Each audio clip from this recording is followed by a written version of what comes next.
Hi అండి, అందరికీ నమస్తే. Welcome to Bhavitha cooking channel. ఈరోజు వీడియోలో వచ్చేసి ఎంతో హెల్తీ అయిన అవసగింజల లడ్డూని ఎలా తయారు చేసుకోవాలో చూపించబోతున్నానండి.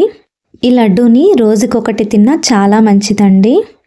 అది మన ఆరోగ్యంకైనా అలాగే ఎంతోమందికి హెయిర్ ఫాల్ అనేది ఎక్కువగా ఉంటుందండి. హెయిర్ ఫాల్ ఎక్కువగా ఉండేవాళ్ళు ప్రతిరోజు ఈ లడ్డూని ఒకటి గనక తింటే ఖచ్చితంగా వాళ్ళకి హెయిర్ ఫాల్ అనేది తక్కువ అవుతుందండి. అంతేకాదండి, స్కిన్ ప్రాబ్లమ్స్ ఉన్న వాళ్ళకు అలాగే వెయిట్ లాస్ అవ్వాలనుకున్న వారికి కూడా చాలా మంచిదండి ఈ లడ్డూని. రోజుకొకటి తినడం వల్ల చాలా మంచి హెల్త్ బెనిఫిట్స్ అయితే ఉంటాయండి.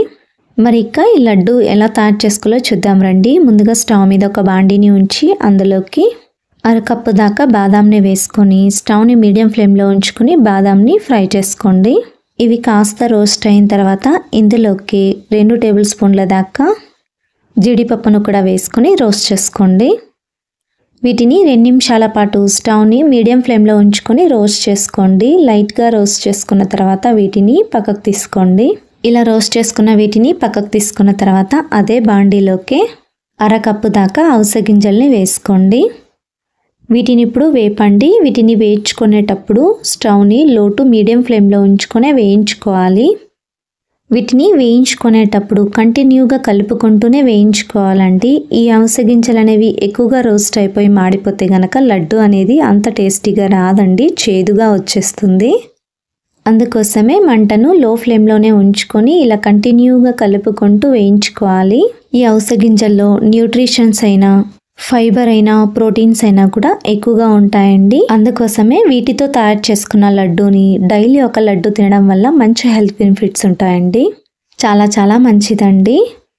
ఇలా 3 నిమిషాల పాటు కంటిన్యూస్గా రోస్ట్ చేసుకున్న తర్వాత వీటిని పక్కకు తీసుకోండి.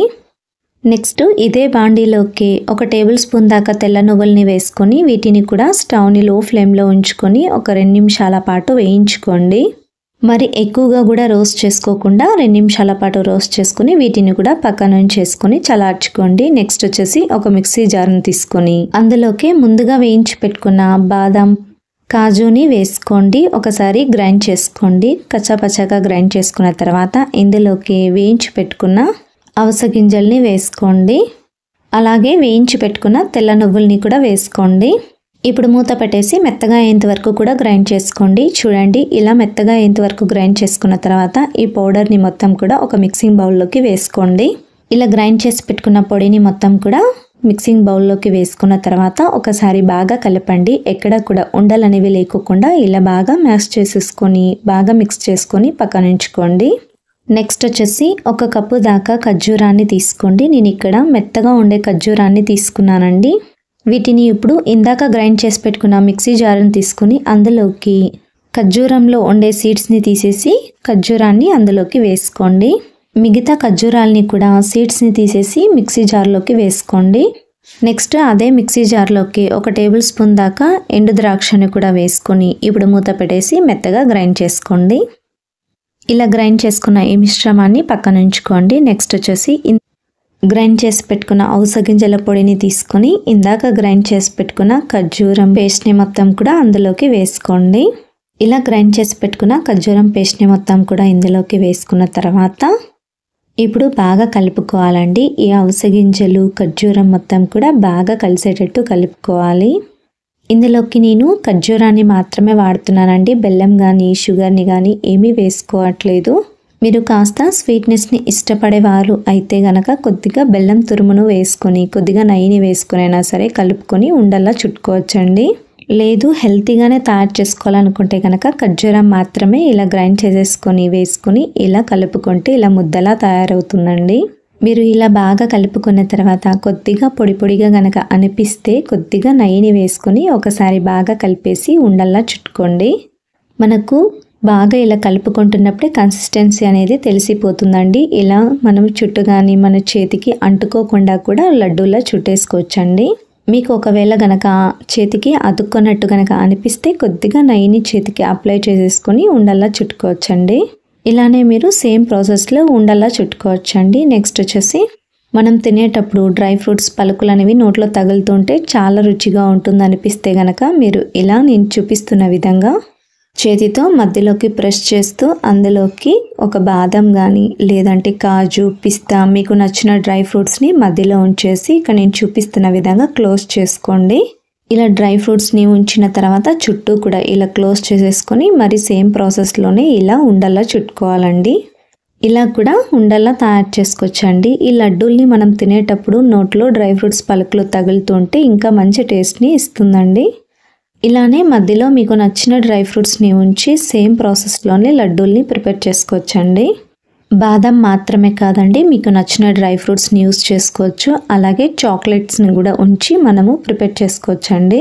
చిన్నపిల్లలు ఎవరైతే ఇష్టపడరో అలాంటి వాళ్ళకి ఇలా చాక్లెట్స్ని కానీ ఇలా డ్రై ఫ్రూట్స్ని కానీ మధ్యలో ఉంచి గనక వాళ్ళకిస్తే చాలా ఇష్టంగా చిన్నపిల్లలు కూడా తింటారండి.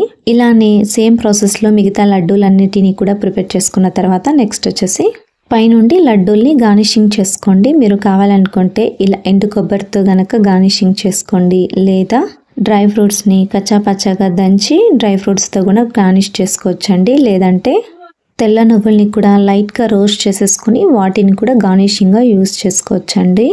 అంతేకాదండి, చిన్నపిల్లలు గనక ఇష్టంగా తినాలి అనుకుంటే వాళ్ళకు నచ్చేటట్టు పైనుండి చాక్లెట్ సిరప్తో కానీ వైట్ సిరప్తో కానీ చిన్నపిల్లలకు నచ్చేటట్టు గార్నిషింగ్ చేసి గనక ఇస్తే చాలా ఇష్టంగా తింటారండి చిన్నపిల్లలు కూడా. నేను ఇక్కడ వచ్చేసి డార్క్ కాంపౌండ్ని డబల్ బాయిల్ చేసుకుని మెల్ట్ చేసుకున్న తర్వాత ఇక్కడ నేను ఒక స్టిక్ని తీసుకొని ఇక్కడ నేను చూపిస్తున్న విధంగా ఆ లడ్డూని ఈ డార్క్ కాంపౌండ్లోకి ముంచేసి చుట్టూ కూడా ఇక్కడ నేను చూపిస్తున్న విధంగా స్పూన్తో చుట్టూ కూడా అప్లై చేసుకున్న తర్వాత పక్కకు తీసేయండి. అలా అయితే చుట్టూ కూడా డార్క్ చాక్లెట్ కాంపౌండ్ అనేది అప్లై అవుతుందండి. ఇలానే సేమ్ ప్రాసెస్లో మిగతా లడ్డూలకి కూడా డార్క్ కాంపౌండ్ చాక్లెట్ని అప్లై చేసుకోండి. మీకు ఎన్ని కావాలో అన్ని లడ్డూస్కి ఇలా డార్క్ కాంపౌండ్ చాక్లెట్ని అప్లై చేసుకుని పక్కన ఒక ప్లేట్లోకి తీసుకోండి. ఇలా చాక్లెట్లో ముంచి తీసుకున్న లడ్డూల్ని వెంటనే కనుక టచ్ చేసేస్తే అలాగే వచ్చేస్తుందండి. కాస్త చల్లారిన తర్వాత సర్వ్ చేసుకొని తినండి, లేదంటే ఫ్రిడ్జ్లో ఉంచి కనుక సర్వ్ చేసుకొని తింటే ఇంకా మంచి టేస్ట్ వస్తుందండి. అన్నిటినీ మనము ఫ్రిడ్జ్లో స్టోర్ చేసుకోవాల్సిన అవసరం లేదండి. ఏవైతే మనం చాక్లెట్ సిరప్ని అప్లై చేసుకున్నామో వాటిని మాత్రమే ఫ్రిడ్జ్లో ఉంచి సర్వ్ చేసుకొని తినండి, చాలా టేస్టీగా ఉంటాయి. ఇలా ఈ అవిసె గింజల లడ్డూల్ని మీకు నచ్చినట్టు గార్నిషింగ్ చేసుకొని సర్వ్ చేసుకొని తీసుకోండి. చాలా అంటే చాలా రుచిగా ఉంటాయండి. అవిసె గింజల్ని డైరెక్ట్గా ఇస్తే గనక చిన్నపిల్లలు అస్సలు తినరండి. హెల్త్కి మంచిది అన్నప్పుడు ఇలా వాళ్ళకు వెరైటీగా గనక చేసి ఇస్తే చాలా ఇష్టంగా తింటారండి చిన్నపిల్లలు. ఇలా తయారు చేసుకున్న ఈ లడ్డూని ఎయిర్టైట్ బాక్స్లో గనక స్టోర్ చేసుకొని డైలీ ఒకటి లడ్డూని తింటే గనక హెల్త్కి చాలా మంచిదండి. మన హెల్త్ని మనం కాపాడుకున్నట్టేనండి.